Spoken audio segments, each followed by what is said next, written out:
Ju përshëndes, mirë se erdhët. Do të flasim sot në pjesën e parë për një ndër skemat që qeveria ka ofruar për këtë vit në mbështetje të sektorit bujqësor.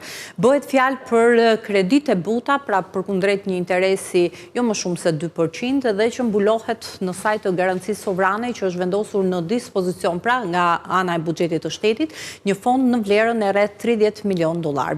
Deri në 20 nëntor janë të hapura aplikimet për ata të cilët duan pra kanë interes për të përfituar nga kjo skem. Ne do të flasim mbi interesin e shfaqur deri më tani dhe afatin e mbetur. Pra janë gati edhe 3 javë që ju kanë mbetur fermerëve, kush mund të aplikojë dhe si funksionon skema. Unë kam kënaqësinë që të kem në studio zonjën Ardita Kuçi, drejtore AZHBR. Përshëndetje, mirë se erdhët. Përshëndetje Ada, faleminderit për ftesën, është gjithmonë një kënaqësi të jesh në studion tuaj. Kënaqësi edhe për ne. Përpara se të nisim bisedën mbi mënyrën se si funksionon kjo skem që ishte risi duhet thënë për këtë vit dhe nisi fillimisht nga një linjë kreditimi dhe një instrument le themi që aplikoi fillimisht Banka e Shqipërisë, Banka Qendrore, një linjë financimi 250 milion euro që mundsonte një kreditim le themi për sipërmarrjet e vogla dhe të mesme dhe përpos kësaj pra prioritet do të kishte sektori i bujqësisë, veç kësaj qeveria akordoi edhe një fond garancie 30 milion euro për të zbutur edhe më shumë normën e interesit të kredisë për fermerët, njëkohësisht për të mundësuar dhe aksesin e tyre. Në vijat përgjithshme, përpara se të ndalemi edhe në mënyrë të detajuar, por edhe për ta specifikuar këtë skem, ka pasur interes deri më tani? Interesi ka qenë i lartë, pra interesi ka qenë i lartë që në momentin që u lançua kredia e butë, ajo që ju thatë fillimisht me një interes 3.5%, pasi sido që të jetë është një kredi e cila ofron një normë interesi që është shumë e ulët se sa interesat që ofrojnë bankat e nivelit të dytë. Kjo ishte kredia e parë nga Banka e Shqipërisë në vlerën e 250 milion eurosh, që ishte për të gjitha fushat, pra teknologjisë, inovacionit, turizmit, por me fokus të bujqësia, e cila u pasua më tej në fundin e muajit korrik me miratimin e vendimit të Këshillit të Ministrave për garancinë sovrane, e cila me një buxhet prej 30 milion eurosh ofron një kredi me interes 2% dhe me 70% të mbulimit të kolateralit nga shteti. Për gjitha ta fermerë, të cilët problemin kryesor përpos normës së lartë të interesit të kredis, kanë dhe mbulimin me kolateral për investimet që ata duan të kryejnë përmes kreditimit. Ka pas një interes të lartë, ne kemi filluar një fushat informimi, nxitse, komunikimi për fermerët që prej muajit shkurt, pasi u miratua linja e parë e kreditimit me Bankën e Shqipërisë, dhe më tej kemi bërë takime në gjitha qarqet, me gjitha shoqatat e agrobiznesit, pra të bujqësisë dhe të industrisë, dhe kemi kontaktuar më tej, sepse kemi bërë një survey online në faqen zyrtare të AZHBR-s, ku fermerët vetë inicionin duke plotësuar një formular aplikimi, interesin e tyre, dhe më tej këto kërkesa që kanë qenë vetëm online rreth 740, janë përcjell bankave të nivelit të dytë. Sepse kërkesën e kanë bërë fillimisht në portalin e AZHBR-s, më pas këto kërkesa apo aplikime janë përcjell tek sektori bankar, si ka funksionuar? Në fakt, aplikimet kryen në bankat e nivelit të dytë. Pra, banka është ajo që pret aplikimet e fermerëve për kredinë e butë dhe për garancinë sovrane.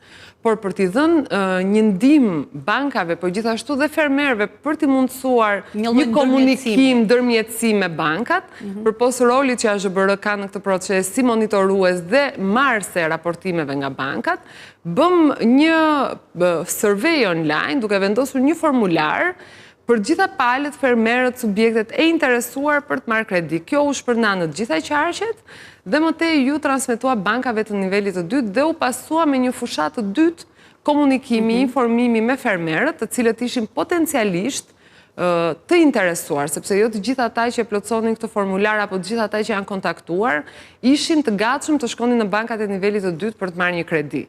Pra, kishte një grup nga 1500 fermerë të cilët u kontaktuan gjatë gjithë kësaj periudhe, pra nga muaji shkurt e deri në muajin shtator, rreth 300 prej tyre janë fermerë potencial të cilët mund të përfitojnë nga kjo kredi.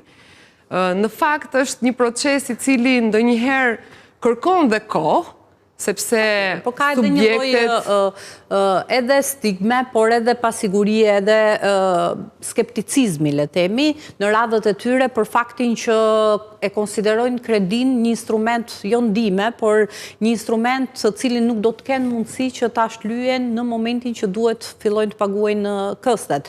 Pra ne nuk e kemi dhe nuk jemi mësuar ende që mund të shfrytëzohet edhe ky aspekt për të rritur aktivitetin. Kështu që mund të qëndrojë dhe kjo, po që ju thatë, por nga ana tjetër ka një të dhënë dhe një statistikë që fermerët janë ata të cilët janë më korrekt në pagesën e kësteve të kredive.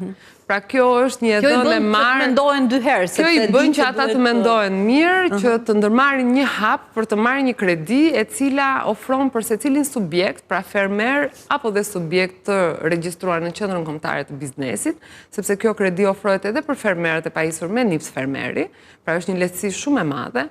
Jo vetëm ti duhet të jesh i detyruar të jesh i pajisur me një NIPS, por edhe me një NIPS fermeri mund të aplikosh për kredin, për mekanizmin e bujqësisë, për mbjellje, për çdo fushë veprimtarie. Cilat aktivitete mbështeten përmes kredisë me interes deri në 2%? Mbështeten të gjitha aktivitetet e fushës së bujqësisë dhe të akvakulturës, pra nga investimet fizike në asete në fermë, që do të thotë ndërtimi i stallave, ndërtimi i serave, shtimi i sipërfaqeve të reja me të mbjella, mekanizimi i bujqësisë, pra mekanika bujqësore, te agropërpunimi, këtu fusim dhomat frigoriferike, përpunimi i mishit, i qumshtit, i vajit të ullirit, i bimëve medicinale, dhe deri tek turizmi rural dhe i natyrës, duke përfshirë këtu agroturizmin, bujtinat, çdo lloj aktiviteti rural dhe akvakultura, pra peshkimi.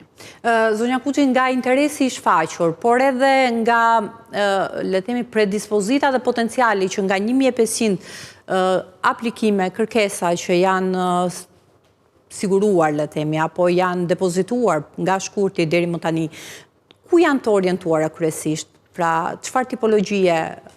Kryesisht fermerët... Për të kuptuar edhe kush ka nevojë për më shumë mbështetje. Fermerët të cilët janë të pajisur me NIPS fermeri, kryesisht aplikojnë për mekanizimin e bujqësisë. Pra po themi mekanizimin e proceseve të tyre të punës në fermë, si në fermë bujqësore dhe në fermë blektorale. Kjo përkthehet në mekanik bujqësore, në agregat, në ujitje me pika, gjithashtu kanë aplikuar edhe për shtimin e sipërfaqeve të mbjella, por edhe për ndërtimin e stallave dhe të serave.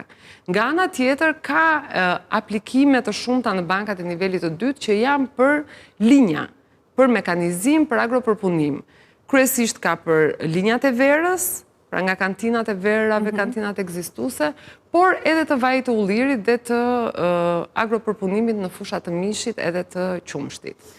Gjithashtu dhe në fushën e turizmit, patjetër që ka aplikime për rekonstruksion, për shtim ambientesh të bujtinave, dhe këto do të themi që janë fushat kryesore të interesit për kredinë. Ju pa diskutime keni ndjekur këtë si proces që nga momenti që u prezantua linja e financimit nga Banka e Shqipërisë. Keni marrë përsipër edhe rolin e ndërmjetësimit, pra ndërmjet fermerit dhe sistemit bankar, duke ditur se si ka shkuar ky proces ndër vite. Pra që do thot fermerët kanë qenë, dhe ne dim që financimi i sektorit bujqësisë është në nivele të ulta, edhe fermeri ka qenë larg sektorit bankar për shumë arsye, edhe në situatën ku është, por edhe arsye që lidhen vetë me sistemin bankar. Pra, burokracit që ka ky sistem kanë qenë në jo pak raste pengesë që fermerët të aksesojnë programe apo të mundsohet financimi i tyre.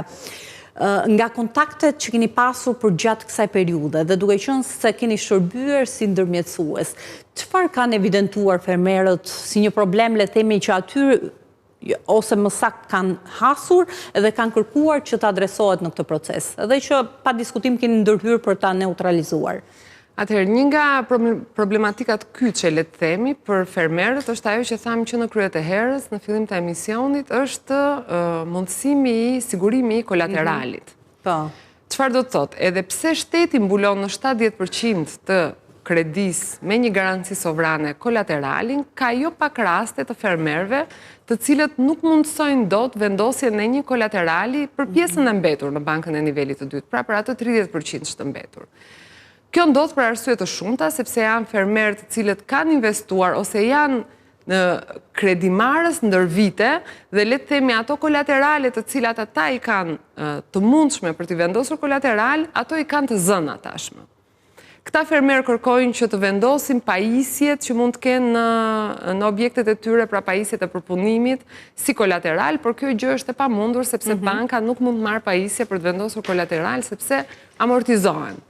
Dhe ky është një problem të cilin jemi përpjekur duke ndërmjetësuar që ta zgjidhim dhe ti mundësojmë dhe ti informojnë se si mundet ata të vendosin një kolateral tjetër, një garant tjetër e meran. Në fakt, bankat kanë qenë disponibël për t'i ndihmuar dhe për t'i informuar fermerët në këtë proces.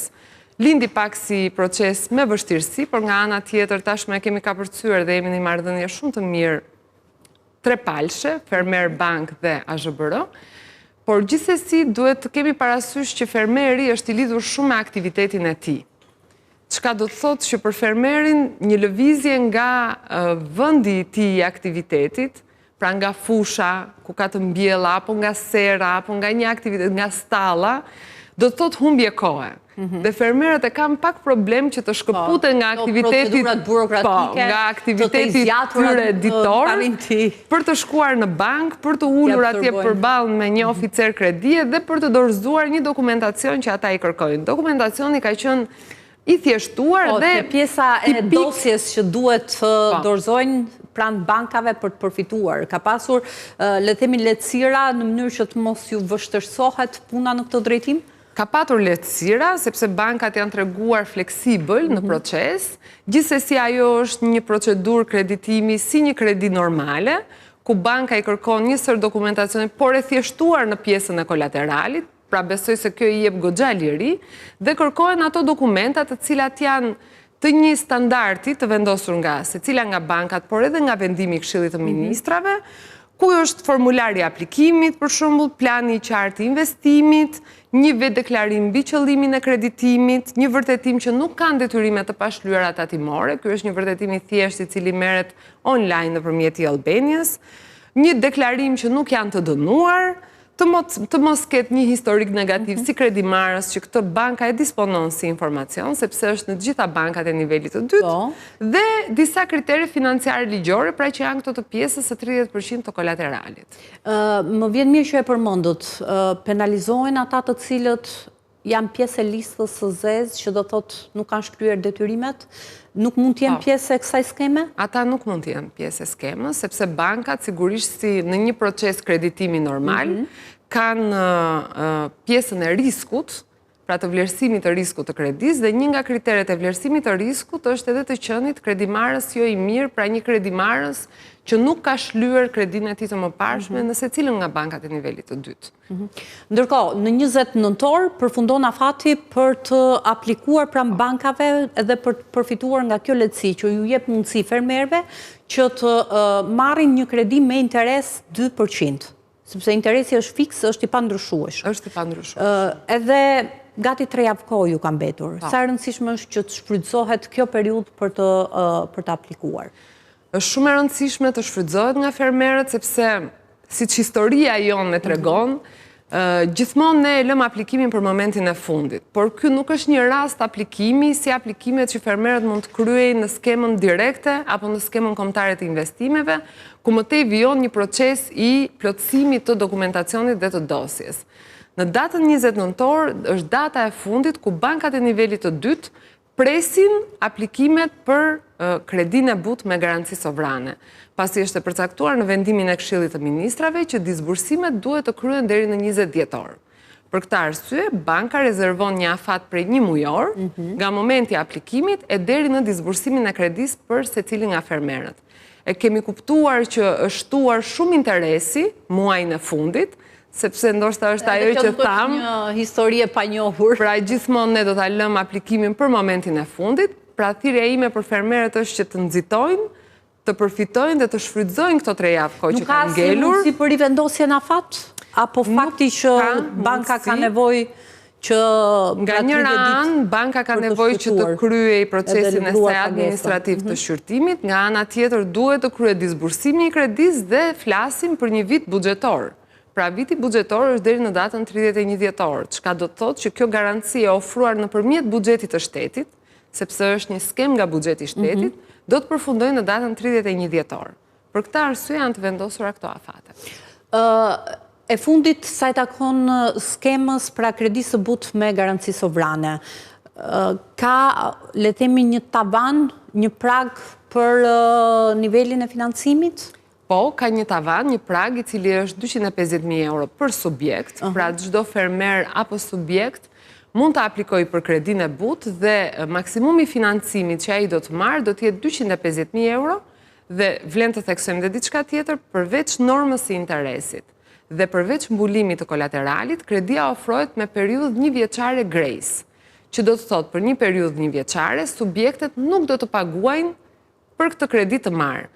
Dhe jo më kot është vendosur kjo periudhë që ata të marrin kredin, të investojnë dhe të fillojnë të marrin dhe këstet do të fillojnë të paguen pas 12 muajsh. Pra, periudha grace pa pagesë do të jetë 12 muaj.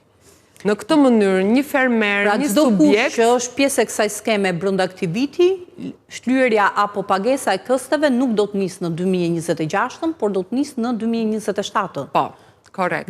Pra, do të filloj një vit mbas momentit të disbursimit të kredisë. Nëse kredia juaj disbursohet në datën 20 nëntor të vitit 2025, pagesa do të filloj nga 20 nëntor 2026, pra pas 12 muajsh. Kjo është shumë e rëndësishme. Ndërkohë, ne përmendëm pak që krahas kjo ka qenë, le të themi, viti 2025 ka qenë një vit ku për fermerët kanë qenë disa skema në dispozicion. Ka qenë edhe nevojshme një ndërhyrje e tillë duke parë nevojat e sektorit, sepse duhet jemi, le të themi, të drejtë për drejtë, edhe në faktin që ne kemi trajtuar jo pak herë edhe në këtë studio mbi sfidat, problematikat që haset sektori bujqësisë dhe nuk janë të pakta. Kështu që mundësia që ato të kenë skema financimi dhe mbështetje është shumë e rëndësishme. Krahas saj ka qenë edhe skema investimit në ferma, që është mbyllur në 30 shtator. Sa interes kanë shfaqur fermerët për të?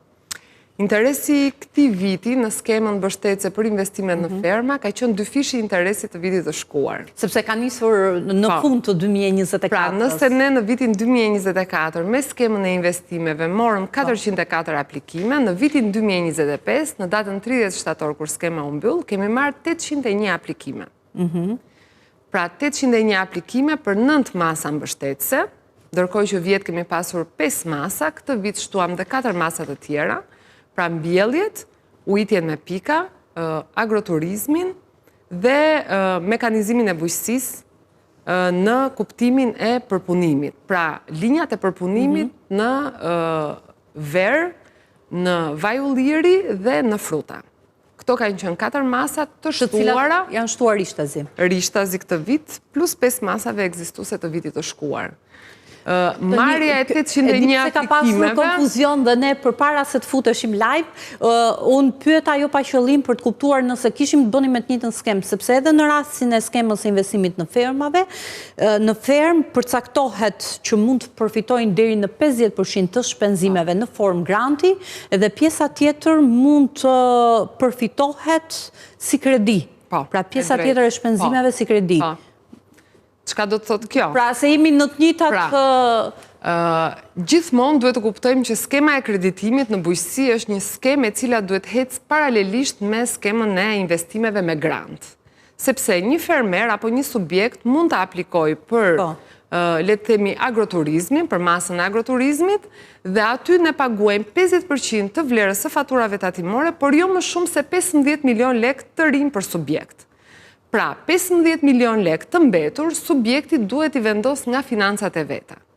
Në rast se ky subjekt nuk ka mundësi që të vendos 15 milion lek, mund të drejtohet në bankën e nivelit të dytë dhe të marrë një kredi të butë me garanci sovrane dhe ja ku 2 skemat u gërshetuan me njëra tjetrën dhe dhan këtë rezultat ku 50% mbështetet nga buxheti i shtetit me grant, pra të falura, dhe nga ana tjetër 50% të vinë nga garancia sovrane, me 2%, me 70% mbulim kolaterali dhe me 1 vit grace period.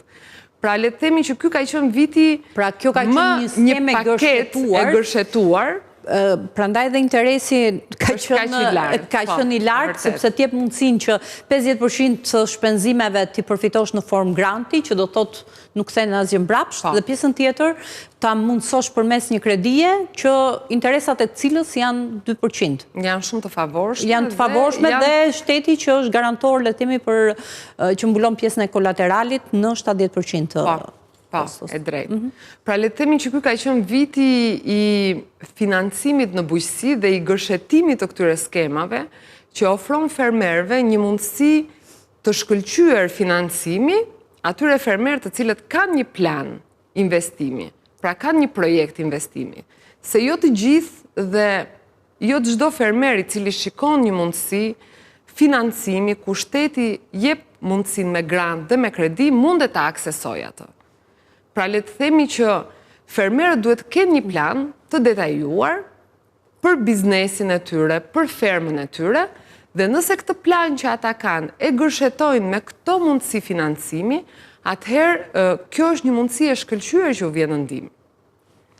Duke që janë përmirësuar aspektet të kësaj skeme, sepse ne thamë që është zgjatimi një skeme që datoi në fund të 2024-s, dhe aso kohë në mos gaboj fondi total që u vu në dispozicion ishte 15 milion euro, ndërkohë që për 2025-ën është 20 milion euro, nëse jam me sakt. Edhe aso kohë ishte që në fazën e parë do të përfitonin 30% të mbështetjes, para pagesë, dhe pasaj do të disbursoj pjesa e mbetur. Me të njëjtën formulë jemi edhe këtë vit edhe në këtë rast, pra në rastin e skemës e investimit në ferma. Nuk duhet të kaloj mbështetja financiare më shumë se 5 milion lek, pra ka një kufizim në vlerën që...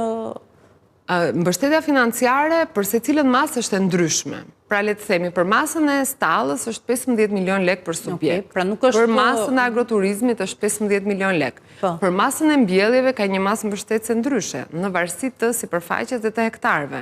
Për masën e mekanizimit të proceseve të punës në fermë është 5 milion lek të rinj, pra 50% të faturave tatimore dhe 5 milion lek të rinj grant. Në fakt, ajo që shihet nga shifrat e aplikuara, sepse periudha paka shumë e aplikimeve ka qenë e njëjtë, si në vitin e shkuar dhe këtë vit. Këtë vit lam në dispozicion rreth 2 javë më shumë për fermerët, ndërkohë që vitin e shkuar kishim 1 muaj e gjysmë, këtë vit e lam 2 muaj të hapur aplikimin, në mënyrë që ata dhe t'i plotësonin dosjet, i kishin më të plota dhe më pas të reduktojmë kohën e kontrollit administrativ deri në lidhjet kontratës, por vërehet një rritje me 2 fishe numrit të aplikimeve, sepse e para sektori ka nevojë për mbështetje dhe fermerët kanë besim në institucion, për këtë vinë dhe aplikojnë, sepse e panë konkretisht që vitin e shkuar me një skem investimesh të thjeshtuar në disa masa, në jo të gjitha prej tyre, por në disa masa, arritën të aksesonin, besoj se fermerët e kanë pas gjithmonë besimin në institucion, patën mundësin që ta aksesonin dhe e panë që u kontraktuan dhe janë në proces pagese shumica e tyre. Pra jemi duke përfunduar pagesat e skemës së vjetshme këtë vit. E njëjta gjë do të ndodhi dhe vitin e ardhshëm, pra do të lidhen kontratat dhe këto kontratat të lidhura do të paguhen gjatë 2026-s me buxhetin e vendosur në dispozicion. Kjo do thotë që do të vjohet me të njëjtën politik dhe me të njëjtën qasje ndaj sektorit, pra do të kemi sërish 3 skema për vitin 2026? Do shojnë se si do jetë e thuria për vitin 2026. Skemat e mbështetjes? Skemat e mbështetjes direkte sigurisht që do t'jenë gjithmonë disponibël për fermerët tanë, sepse kanë prej shumë vite që skemat mbështetje direkte janë në dispozicion të fermerëve çdo vit. Besoj se dhe garancia sovrane do t'jetë sërish në dispozicion të fermerëve, por kjo nuk do të thotë që të ulim ritmin e këtij viti dhe të kapim afatin e 20 nëntorit, dhe ta lëmë atë për vitin tjetër. Nuk besoj që janë duhet gjithmonë që të kapim momentin në kushtet që të lënë mundësit. E vërtet, mundësia nuk duhet lënë dhe duhet fituar, pra brenda këtij viti, dhe përsa i përket skemës së investimeve, jemi gjithmonë në pritje të lajmeve për programin i PARD, sepse çka financon programi i PARD nuk mund të financohet me buxhetin e shtetit, sepse krijon mbivendosje. Pra dhe këto 2 vite... Skem, le temi që u aplikua pikërisht për të mbushur boshllëkun e lënë prej investimeve që duhet të realizoheshin nga fondet e partit. Ka qenë një skem komplementare, le të themi. Do të cilë një hap pas në drejtim e skemit. Sepse një skem mund të kemi investimesh. Ka sinjale qeveria për këtë?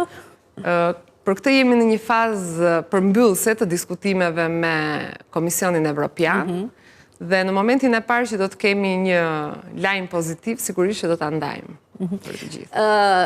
E fundit pritet, ju jeni pa diskutim institucion zbatues, dhe unë nuk dua të kaloj, por pra nuk dua t'ju nxjerr jashtë kompetencave, por do të ketë nisur edhe, sepse ju mund të bëheni, le themi, edhe shkak jo në konotacion të keq, por që shpesh referoni probleme që dalin rrugës në gjatë zbatimit të skemave. Në këto kushte, nga jo çfarë keni evidentuar, mendoni që do të ketë ndryshime, ndoshta jo thelbësore, por ndryshime që sjellin përmirësime të skemave për vitin 2026, nisur nga nevojat që mund të kenë dalë përgjatë këtij viti?